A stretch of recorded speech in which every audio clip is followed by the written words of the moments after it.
जय श्री गणेश दोस्तों, कैसे हैं आप लोग। हमारी आज की कहानी है घुटन। प्रिया, मेरी पीली रंग की फाइल देखी क्या तुमने? राजीव कमरे से आता हुआ बोला। जी, वो मैंने अलमारी में रखी देखी थी, अभी ला कर देती हूँ। कहती हुई प्रिया कमरे में गई और फाइल लाकर राजीव को दे दी। राजीव फाइल लेता हुआ ऑफिस को निकल गया। देवकी जी वहीं बैठी मटर छील रही थी। मुंह से तो कुछ न बोली, पर गुस्से में प्रिया को देखने लगी। प्रिया चुपचाप किचन में आकर अपने काम में लग गई। थोड़ी देर में प्रिया की ननद तन्वी आकर बोली, भाभी कितनी बार समझा चुके हैं आपको, पर आपको कुछ समझ में नहीं आता। कम से कम बड़ों का कुछ तो लिहाज करो। माँ के सामने भैया से बात करने को कितनी बार रोका है आपको, पर आप पर कुछ असर ही नहीं होता। प्रिया कुछ बोलती उससे पहले ही तन्वी वापस चली गई। प्रिया समझ गई कि जरूर माँ जी ने ही भेजा होगा। प्रिया को ससुराल आए अभी 1 महीना भी ठीक से नहीं हुआ।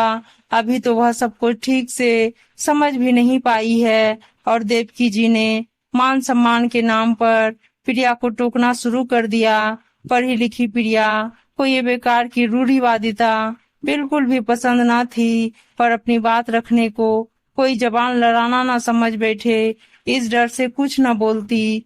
प्रिया को एक बात हमेशा खलती कि हर बात के लिए सिर्फ उसे ही क्यों बोला जाता है। अगर सबके सामने मेरा और राजीव का बात करना माँ जी को पसंद नहीं, तो अपने बेटे को ही क्यों नहीं रोकती कि अपनी पत्नी से ना बोला करे। जब पहली बार प्रिया को सबके सामने पति से बात करने को रोका गया था, तभी प्रिया ने राजीव से कह दिया था कि आप मुझसे सबके सामने बात मत करा कीजिए, पर घर में कभी न कभी ऐसा हो ही जाता कि राजीव को अपने काम या जरूरत पड़ने पर प्रिया से बात करनी ही पड़ती, क्योंकि भरे पूरे परिवार में हर समय प्रिया का अकेले मिलना मुश्किल था। राजीव तो कहकर चला जाता, पर गुस्सा सभी प्रिया पर दिखाते। राजीव घर का बड़ा बेटा था, घर की जिम्मेदारी उसी के कंधों पर थी। भाई की पढ़ाई से लेकर घर का सारा खर्चा राजीव ही करता था, इसलिए उसे कोई भी सीधे बात करने से कतराते थे। यहाँ तक देवकी जी भी अपने बेटे से ज्यादा बात नहीं करती थी। देवर और ननद कोई भी बात प्रिया के द्वारा ही राजीव तक पहुँचाते। प्रिया सबको अपनाने की कोशिश करती, हमेशा अपने व्यवहार से ननद और माँ जी के दिल में जगह बनाने की सोचती रहती। देवर और ननद को कहीं घूमने फिरने की परमिशन लेनी हो या किसी को पॉकेट मनी, प्रिया हमेशा राजीव को मना लेती।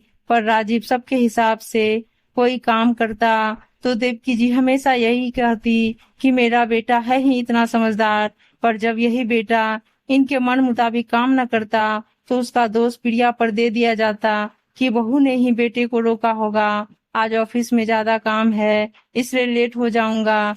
राजीव ने घर पर खबर दे दी। घर में सभी खाना खाकर अपने अपने कमरे में चले गए। राजीव को खिलाने के बाद ही तू खाना कहती हुई देवकी जी भी अपने कमरे में चली गई। राजीव को आने में काफी देर हो गई थी। प्रिया ने खाना गर्म कर टेबल पर लगा दिया और वहीं बैठ गई। तुमने खा लिया? पहला निवाला मुंह में डालते हुए राजीव ने पूछा। आप खा लीजिए, मैं बाद में खा लूंगी। तो क्या तुमने अभी तक खाना नहीं खाया? चलो आओ, तुम भी साथ में खा लो। गुस्सा दिखाते हुए राजीव ने प्रिया को अपने हाथों से निवाला खिला दिया। सब तो पहले ही खा चुके थे। प्रिया अपनी भी थाली लगाने लगी तो राजीव ने रोक दिया और दोनों ने एक ही थाली में खाना खाया। प्रिया ने बर्तन धोकर रख दिए। अगले दिन सब कुछ नॉर्मल था। राजीव जैसे ही ऑफिस गया, देवकी जी जोर जोर से चिल्लाते हुए कहने लगी, यही संस्कार दिए हैं माँ बाप ने, अपना जूठा अपने पति को खिलाओ। हमने तो आज तक अपने पति को अपना जूठा छुआ न खिलाया, और तू तो उसके साथ ही खाने लगी। अपना जूठन खिलाने से पाप पड़ता है, इतना भी न पता। प्रिया सब सुनकर भी चुप थी। आखिर गलती तो हुई थी। जब माँ जी ने रोका था कि पति के खाने के बाद ही खाना, फिर भी उसने साथ में खाया। साथ में गुस्सा देवकी जी के लिए भी था कि यही बात बेटे के सामने क्यों नहीं बोली, क्योंकि उनके बेटे ने ही तो साथ में खाने को मजबूर किया था, तो अकेला मुझे ही क्यों गलत ठहराया जा रहा है। क्या माँ, कौन से जमाने की बातें कर रही हैं आप? राजीव अपना मोबाइल घर पर ही भूल गया था। उसे लेने रास्ते से लौटा तो उसने देवकी जी की सारी बातें सुन ली थी। कोई पाप न किया प्रिया ने। क्या हो गया जो पति पत्नी ने एक थाली में खा लिया?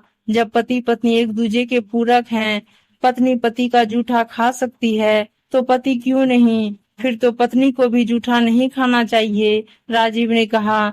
तो देवकी जी झेप गई। तू तो बहुत भोला है बेटा। ये नियम तो बरसों से चलते आ रहे कि पत्नी अपना जूठा पति को ना खिला सके।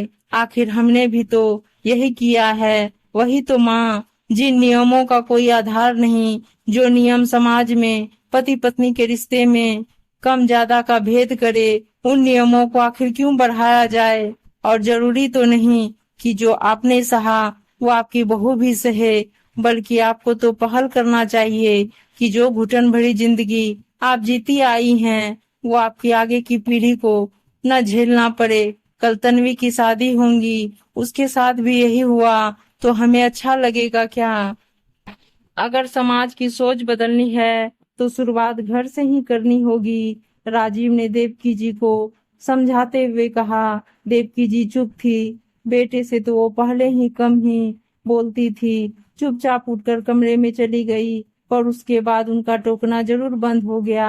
अब न तो प्रिया को सबके सामने पति से बात करने की मनाही है और न ही पति से पहले खाना खाने की। उम्मीद है दोस्तों आपको कहानी अच्छी लगी होगी, और अच्छी अच्छी हिंदी कहानियां सुनने के लिए चैनल को सब्सक्राइब जरूर कीजिएगा और इस वीडियो को लाइक शेयर। धन्यवाद दोस्तों।